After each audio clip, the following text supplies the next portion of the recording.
ಹರೇ ಕೃಷ್ಣ ಕೃಷ್ಣ ಕೃಷ್ಣ ಹರೇ ಹರೇ, ಹರೇ ರಾಮ ರಾಮ ರಾಮ ಹರೇ ಹರೇ. ಪ್ರಾಪ್ಯ ಪುಣ್ಯಕೃತಾಂ ಲೋಕಾನ್ ಉಷಿತ್ವಾ ಶಾಶ್ವತೀ ಸಮಾಹ, ಶುಚಿನಾಂ ಶ್ರೀಮತಾಂ ಗೇಹೇ ಯೋಗ ಭ್ರಷ್ಟೋಭಿಜಾಯತೆ. ಯೋಗ ಭ್ರಷ್ಟನು ಪುಣ್ಯಜೀವಿಗಳ ಲೋಕಗಳಲ್ಲಿ ಬಹುಕಾಲ ಸಂತೋಷವಾಗಿದ್ದು ಅನಂತರ ಧರ್ಮಾತ್ಮನ ಮನೆಯಲ್ಲಿ ಅಥವಾ ಶ್ರೀಮಂತ ಕುಟುಂಬದಲ್ಲಿ ಹುಟ್ಟುವನು. ಕಲ್ಯಾಣ ಕಾರ್ಯಗಳನ್ನು ಮಾಡುವ ಆಧ್ಯಾತ್ಮವಾದಿಗೆ ಈ ಲೋಕದಲ್ಲಾಗಲಿ ಆಧ್ಯಾತ್ಮಿಕ ಲೋಕದಲ್ಲಾಗಲಿ ನಾಶವೆಂಬುದಿಲ್ಲ. ಕಲ್ಯಾಣ ಕಾರ್ಯಗಳನ್ನು ಮಾಡುವವನನ್ನು ದುಷ್ಟತನವು ಗೆಲ್ಲಲಾರದು. ಸೊ ಏನಾಗುತ್ತೆ ಯೋಗ ಭ್ರಷ್ಟನಿಗೆ, ಅವನು ತಾನು ಮಾಡಿರುವ ಪುಣ್ಯ ಕಾರ್ಯಗಳ ಫಲವಾಗಿ ಅವನು ಮೇಲಿನ ಲೋಕಗಳಿಗೆ ಅವನು ಹೋಗ್ಬೋದು.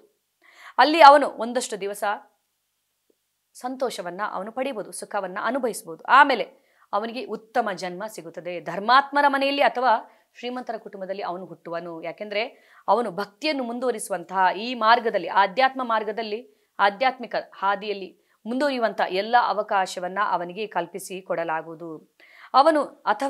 ಅವನು ಧೀಮಂತರಾದ ಆಧ್ಯಾತ್ಮಿಕವಾದಿಗಳ ಕುಟುಂಬದಲ್ಲಿ ಜನಿಸುವನು. ನಿಶ್ಚಯವಾಗಿಯೂ ಈ ಜಗತ್ತಿನಲ್ಲಿ ಇಂತಹ ಜನ್ಮವು ದುರ್ಲಭ ತರವಾದದ್ದು. ಅವನು ಶ್ರೀಮಂತರ ಕುಟುಂಬದಲ್ಲಿ ಹುಟ್ಟುತ್ತಾನೆ, ಅವನು ಧರ್ಮಾತ್ಮರ ಮನೆಯಲ್ಲಿ ಹುಟ್ಟುತ್ತಾನೆ, ಅಥವಾ ಅವನು ಆಧ್ಯಾತ್ಮಿಕವಾದಿಗಳ ಕುಟುಂಬದಲ್ಲಿ ಜನಿಸುತ್ತಾನೆ. ಈ ಮೂಲಕ ಅವನಿಗೆ ಭಕ್ತಿ ಮಾರ್ಗದಲ್ಲಿ ಮುಂದುವರಿಯಲಿಕ್ಕೆ ಬೇಕಾಗಿರುವಂತಹ ಎಲ್ಲ ಅನುಕೂಲತೆಗಳನ್ನು ಕಲ್ಪಿಸಿ ಕೊಡಲಾಗುವುದು ಅನ್ನೋದನ್ನ ಇಲ್ಲಿ ಭಗವಂತ ವಿವರಿಸುತ್ತಾರೆ. ತಪಸ್ವಿಭ್ಯೋಧಿಕೋ ಯೋಗಿ ಜ್ಞಾನಿಭ್ಯೋಪಿ ಮತೋಧಿಕಃ ಕರ್ಮಿಭ್ಯಾಶ್ಚಾಧಿಕೋ ಯೋಗಿ ತಸ್ಮಾದ್ ಯೋಗಿ ಭವಾರ್ಜುನ. ಯೋಗಿಯು ತಪಸ್ವಿಗಳಿಗಿಂತಲೂ ಜ್ಞಾನಿಗಳಿಗಿಂತಲೂ ಮತ್ತು ಫಲಾಪೇಕ್ಷಿತ ಕರ್ಮದಲ್ಲಿ ತೊಡಗಿರುವವರಿಗಿಂತಲೂ ಶ್ರೇಷ್ಠನಾದವನು. ಆದುದರಿಂದ ಅರ್ಜುನ ಎಲ್ಲ ಸನ್ನಿವೇಶಗಳಲ್ಲಿಯೂ ಯೋಗಿಯಾಗು. ಸೊ ಯೋಗಿಯಾದವನು ತಪಸ್ವಿಗಳಿಗಿಂತ ಜ್ಞಾನಿಗಳಿಗಿಂತ ಅವನು ಶ್ರೇಷ್ಠ ಅನ್ನೋದನ್ನ ಭಗವಂತ ಇಲ್ಲಿ ಹೇಳ್ತಾರೆ. ಸೊ ಆದ್ರಿಂದ ನೀನು ಯೋಗಿಯಾಗು ಅಂತ ಅರ್ಜುನನಿಗೆ ಹೇಳುತ್ತಾರೆ. ಸೊ ಇದು ಹೇಗಪ್ಪ? ಒಂದೆಡೆ ಅರ್ಜುನನಿಗೆ ಯುದ್ಧ ಮಾಡು ಅಂತ ಹೇಳ್ತಾರೆ ಭಗವಂತ, ಇನ್ನೊಂದೆಡೆ ಯೋಗಿಯಾಗು ಅಂತ ಹೇಳ್ತಾರೆ.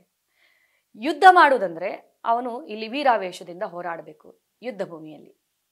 ಯೋಗಿ ಆಗುದಂದ್ರೆ ಎಲ್ಲವನ್ನ ಬಿಟ್ಟು ಕಾಡಿಗೆ ಹೋಗಿ ತಪಸ್ ಮಾಡ್ಕೊಂಡು ಕುತ್ಕೊಳ್ಬೇಕು, ಯೋಗಿ ಆಗ್ಬೇಕು. ಇದು ಎರಡು ಒಂದಕ್ಕೊಂದು ವಿರೋಧವಾದ ಪದವಾಗುವುದಿಲ್ವೇ? ಹೇಗೆ ಎರಡನ್ನು ಜೊತೆಯಲ್ಲಿ ಮಾಡುವಂಥದ್ದು? ಒಂದೆಡೆ ಯುದ್ಧ ಮಾಡು, ನೀನು ಧೈರ್ಯದಿಂದ ಯುದ್ಧ ಮಾಡು ಅಂತ ಹೇಳ್ತಾರೆ, ಇನ್ನೊಂದೆಡೆ ಹೇಳ್ತಾರೆ ಯೋಗಿ ಆಗು ಅಂತೇಳಿ. ಸೊ ಇದೇ ಭಗವದ್ಗೀತೆಯ ರಹಸ್ಯ. ಇಲ್ಲಿ ಯೋಗ ಅಂದ್ರೆ ಏನು? ಇಲ್ಲಿ ಭಗವಂತ ಭಕ್ತಿ ಯೋಗದ ಬಗ್ಗೆ ಮಾತನಾಡ್ತಾ ಇದ್ದಾರೆ. ಸೊ ಈಗ ಯೋಗ ಅಂದ್ರೆ ಯಾವ ತರ ಯೋಗಿ ಆಗಬೇಕು ಅವನು ಅಂದ್ರೆ ಭಗವಂತನ ಆದೇಶದ ಪಾಲನೆಯನ್ನು ಮಾಡುವಂತ ಯೋಗಿ ಆಗಬೇಕು. ಈಗ ಅರ್ಜುನ ರಣರಂಗದಲ್ಲಿ ಭಗವಂತನ ಆದೇಶದ ಪ್ರಕಾರ ಹೋರಾಡಿದ್ರೆ ಅವನು ಯೋಗಿ ಆಗುತ್ತಾನೆ. ಯಾಕೆಂದ್ರೆ ಅವನು ತನಗೋಸ್ಕರ ಯುದ್ಧವನ್ನ ಮಾಡ್ತಾ ಇಲ್ಲ, ಭಗವಂತನಿಗೋಸ್ಕರ ಯುದ್ಧವನ್ನ ಮಾಡ್ತಾ ಇದ್ದಾನೆ. ಆದ್ರಿಂದ ಅದು ಯಜ್ಞವಾಗುತ್ತದೆ, ಅದು ಯೋಗವಾಗುತ್ತದೆ. ಯಾವುದೇ ಕಾರ್ಯವನ್ನ ನಾವು ಭಗವಂತನಿಗೆ ಅರ್ಪಿಸಿ ಮಾಡಿದಾಗ ಅದು ಯೋಗವಾಗುತ್ತದೆ, ನಾವು ಯೋಗಿ ಆಗುತ್ತೇವೆ. ಇದೇ ಭಗವದ್ಗೀತೆಯ ರಹಸ್ಯ.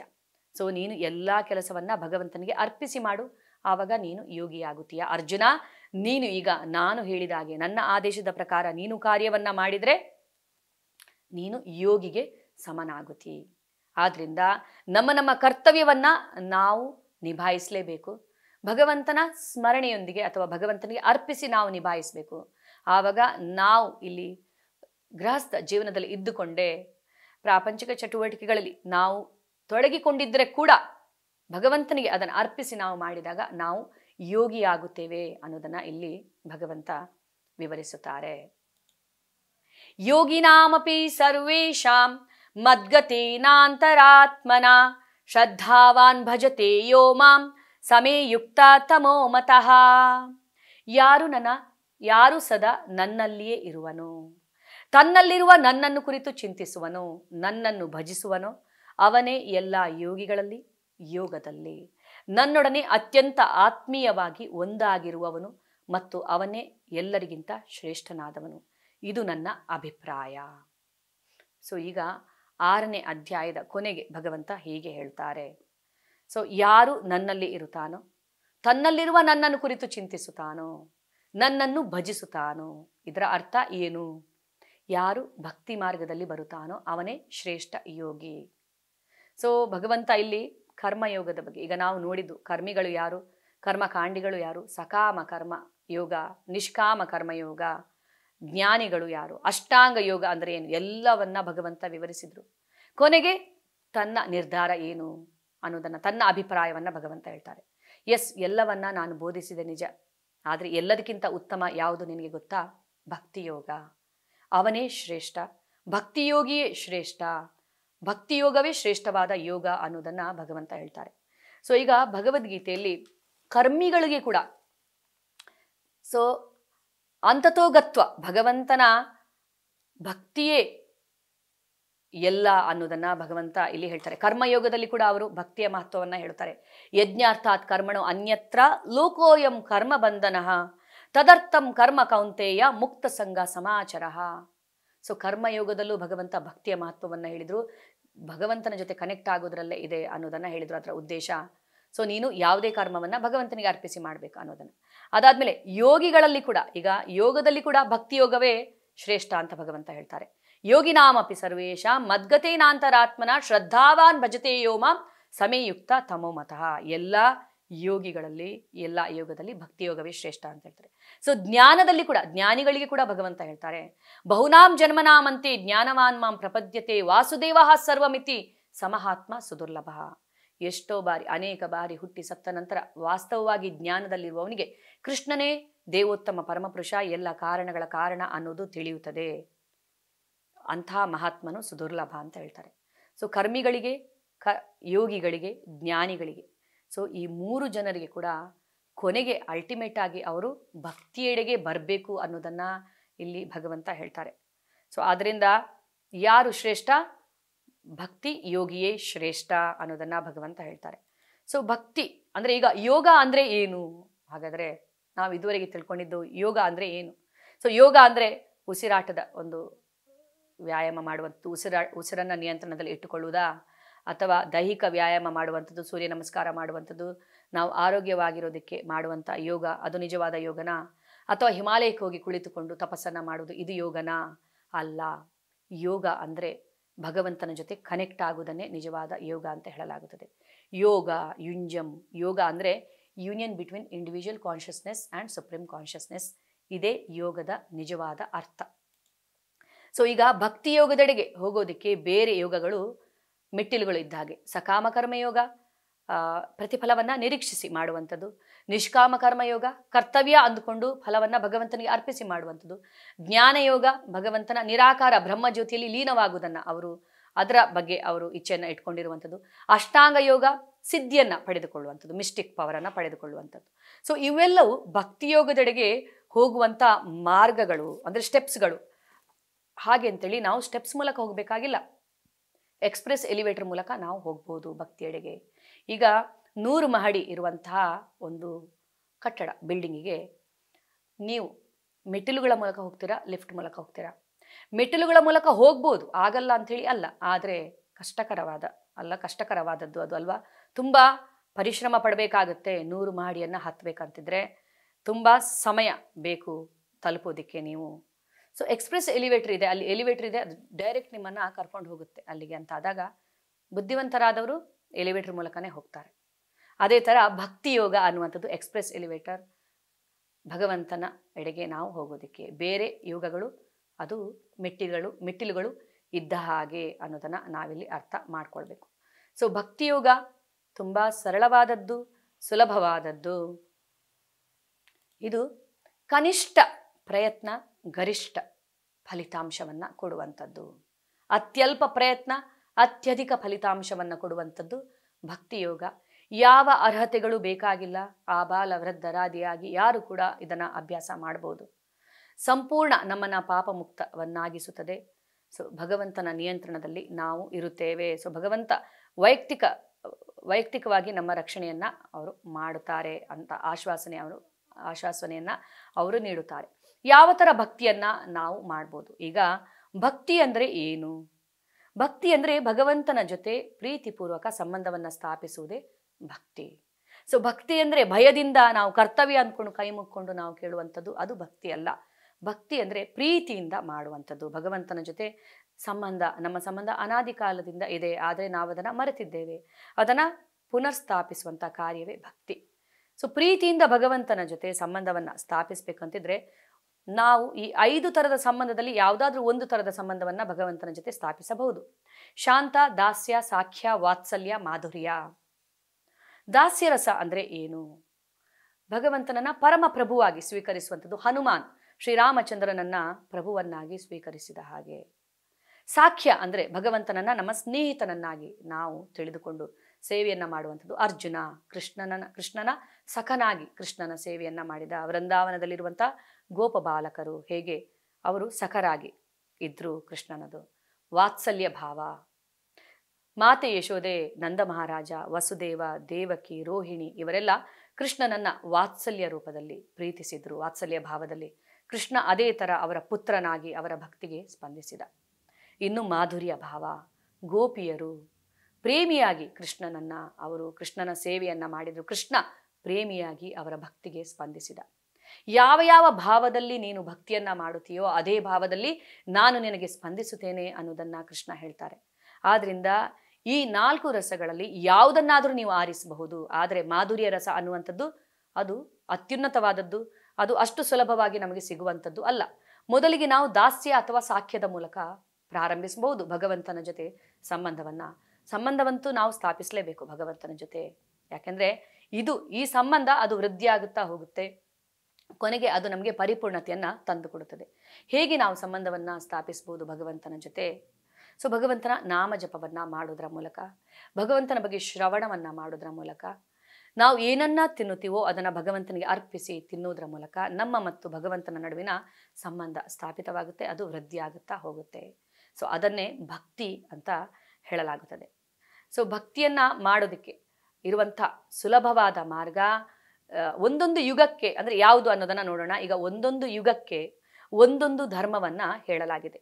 ಕಲಿಯುಗದ ಯುಗ ಧರ್ಮ ಯಾವುದು ಅನ್ನೋದನ್ನ ನಾವು ತಿಳಿದುಕೊಳ್ಳೋಣ. ಶ್ರೀಮದ್ ಭಾಗವತಂನ 12ನೇ ಸ್ಕಂದದ 3ನೇ ಅಧ್ಯಾಯದ 52ನೇ ಶ್ಲೋಕ ಹೀಗೆ ಹೇಳುತ್ತದೆ. ಕೃತೇಯಾಧ್ಯಾಯತೋ ವಿಷ್ಣುಂ ತ್ರೇತಾಯಾಂ ಯಜತೋ ಮುಖೈ ದ್ವಾಪರೇ ಪರಿಚರ್ಯಾಯಾತ್ ಕಲೌ ತದ್ ಹರಿಕೀರ್ತನಾತ್. ಸತ್ಯಯುಗದ ಯುಗಧರ್ಮ ಯಾವುದು? ಸತ್ಯಯುಗದಲ್ಲಿ ತಪಸ್ಸನ್ನ ಮಾಡುವುದು ಆ ಯುಗದ ಯುಗಧರ್ಮವಾಗಿತ್ತು. 1000 ವರ್ಷಗಳ ಕಾಲ ತಪಸ್ಸನ್ನ ಮಾಡ್ತಾ ಇದ್ರು ಭಗವಂತನನ್ನ ಸಾಕ್ಷಾತ್ಕರಿಸಿಕೊಳ್ಳುವುದಕ್ಕೆ. ಯಾಕೆಂದ್ರೆ ಸತ್ಯಯುಗದವರ ಆಯಸ್ಸು 1,00,000 ವರ್ಷ ಇತ್ತಂತೆ. ಆದ್ದರಿಂದ ಇನ್ನು ತ್ರೇತಾಯುಗದಲ್ಲಿ ಯಾಗ ಯಜ್ಞಗಳನ್ನ ಮಾಡಲಾಗ್ತಾ ಇತ್ತು ಪರಿಪೂರ್ಣತೆಯನ್ನ ಪಡೆಯೋದಕ್ಕೆ. ತ್ರೇತಾಯುಗದವರ ಆಯಸ್ಸು 10,000 ವರ್ಷ ಇತ್ತಂತೆ. ಅವರ ಬಳಿ ಅಂತಹ ಸೌಕರ್ಯ ಸೌಲಭ್ಯ ಎಲ್ಲವೂ ಇತ್ತು. ಇನ್ನು ದ್ವಾಪರ ಯುಗದ ಯುಗಧರ್ಮ ಯಾವುದಾಗಿತ್ತು? ಅರ್ಚ ವಿಗ್ರಹದ ಆರಾಧನೆ. ಪ್ರತಿಯೊಬ್ಬರ ಮನೆಯಲ್ಲಿ ಸಾಲಿಗ್ರಾಮ ಅಥವಾ ಹೀಗೆ ಒಂದು ಅರ್ಚ ವಿಗ್ರಹದ ಆರಾಧನೆಯನ್ನ ಎಲಾಬರೇಟ್ ಆಗಿ ಅವರು ಮಾಡ್ತಾ ಇದ್ರು. ದ್ವಾಪರ ಯುಗದವರ ಆಯಸ್ಸು 1,000 ವರ್ಷ ಇತ್ತಂತೆ. ಇನ್ನು ಕಲಿಯುಗದವರ ಆಯಸ್ಸು ಎಷ್ಟು ವರ್ಷ? 100 ವರ್ಷ ಅಂತ ಹೇಳ್ತಾರೆ. 100 ವರ್ಷ ಯಾರಾದರೂ ಬದುಕ್ತಾರೋ? ಇಲ್ಲ, 70-80 ಅಷ್ಟೇ ಅಲ್ವಾ. ಅಂಥದ್ರಲ್ಲಿ ನಾವು ತಪಸ್ಸನ್ನ ಮಾಡೋದಕ್ಕೆ ನಮಗೆ ಸಾಧ್ಯ ಇದೆಯಾ? ಇಲ್ಲ. ಯಾಗ ಯಜ್ಞಗಳನ್ನ ಮಾಡೋದಕ್ಕೆ ಬೇಕಾಗಿರುವಂಥ ಸೌಕರ್ಯ ಸೌಲಭ್ಯಗಳು ನಮ್ಮ ಬಳಿ ಇದೆಯಾ? ಇಲ್ಲ. ಅರ್ಚ ವಿಗ್ರಹದ ಆರಾಧನೆಯನ್ನ ಮಾಡುವಂಥ ಅಂತಹ ಒಂದು ಪಾಂಡಿತ್ಯವಾಗಲಿ ಅಂತಹ ಮೈಲಿಗೆ ನಮ್ಮ ಹತ್ರ ಇದೆಯಾ? ಇಲ್ಲ. ಹಾಗಿದ್ರೆ ಏನು ಮಾಡ್ಬೋದು ನಾವು ಕಲಿಯುಗದಲ್ಲಿ? ಕಲೌ ತದ್ ಹರಿಕೀರ್ತನಾತ್. ಕಲಿಯುಗದಲ್ಲಿ ಭಗವಂತನ ನಾಮಜಪವನ್ನ ಮಾಡಿದ್ರೆ ಸಾಕು, ಬೇರೇನನ್ನ ಮಾಡಬೇಕಾಗಿ ಇಲ್ಲ. ಕಲಿಯುಗದ ಯುಗಧರ್ಮ ಯಾವುದು? ಹರೇ ಕೃಷ್ಣ ಕೃಷ್ಣ ಕೃಷ್ಣ ಹರೇ ಹರೇ, ಹರೇ ರಾಮ ರಾಮ ರಾಮ ಹರೇ ಹರೇ. ಸೊ ಮಂತ್ರ ಅಂತ ಹೇಳ್ತಾರೆ. ಮನ್ ಅಂದರೆ ಮನಸ್ಸು, ತ್ರ ಅಂದರೆ ಮನಸ್ಸನ್ನ ಮುಕ್ತವನ್ನಾಗಿಸಿ ಇಡುವಂಥದ್ದು. ಯಾವುದು ಆ ಮಂತ್ರವಲ್ಲ, ಇದು ಮಹಾಮಂತ್ರ. ಯಾವುದು ಆ ಮಹಾಮಂತ್ರ? ಹರೇ ಕೃಷ್ಣ ಕೃಷ್ಣ ಕೃಷ್ಣ ಹರೇ ಹರೇ, ಹರೇ ರಾಮ ರಾಮ ರಾಮ ಹರೇ ಹರೇ. ಭಕ್ತಾದಿಗಳ ಜೊತೆಗೂಡಿ ನಾವು ಈ ಮಹಾಮಂತ್ರವನ್ನ ಜಪಿಸಿದಾಗ ಇದು ಸಂಕೀರ್ತನ ಯಜ್ಞವಾಗುತ್ತದೆ. ನಾವು ಮನೆಯಲ್ಲೇ ಕುಳಿತುಕೊಂಡು ಜಪಿಸಿದಾಗ, ಒಬ್ಬೊಬ್ಬರೇ ಜಪಿಸಿದಾಗ ಇದು ಜಪ ಯಜ್ಞವಾಗುತ್ತದೆ. ಸೊ ಭಗವಂತ ಹೇಳ್ತಾರೆ 10ನೇ ಅಧ್ಯಾಯದಲ್ಲಿ, ಯಜ್ಞಾನ ಜಪಯಜ್ಞೋಸ್ಮಿ, ಯಜ್ಞಗಳಲ್ಲೇ ನಾನು ಜಪಯಜ್ಞ, ಬೇರೆ ಯಾವುದೇ ಯಾಗ ಯಜ್ಞಗಳನ್ನು ಮಾಡಬೇಕಾಗಿ ಇಲ್ಲ, ಜಪಯಜ್ಞವನ್ನು ಮಾಡಿ ಸಾಕು ಅನ್ನೋದನ್ನು ಭಗವಂತ ಹೇಳ್ತಾರೆ. ಈಗ ಯಾವ ಯಾವ ಶಾಸ್ತ್ರಗಳಲ್ಲಿ ಏನೇನು ಹೇಳಲಾಗಿದೆ ಈ ಹರೇ ಕೃಷ್ಣ ಮಹಾಮಂತ್ರದ ಬಗ್ಗೆ ಅನ್ನೋದನ್ನು ನಾವು ತಿಳಿದುಕೊಳ್ಳೋಣ.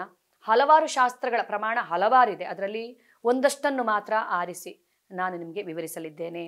ಸ್ಕಂದ ಪುರಾಣ, ಸ್ಕಂದ ಪುರಾಣದಲ್ಲಿ ಏನು ಹೇಳಲಾಗಿದೆ ಈ ಮಹಾಮಂತ್ರದ ಬಗ್ಗೆ ಅನ್ನೋದನ್ನು ನಾವು ತಿಳಿದುಕೊಳ್ಳೋಣ.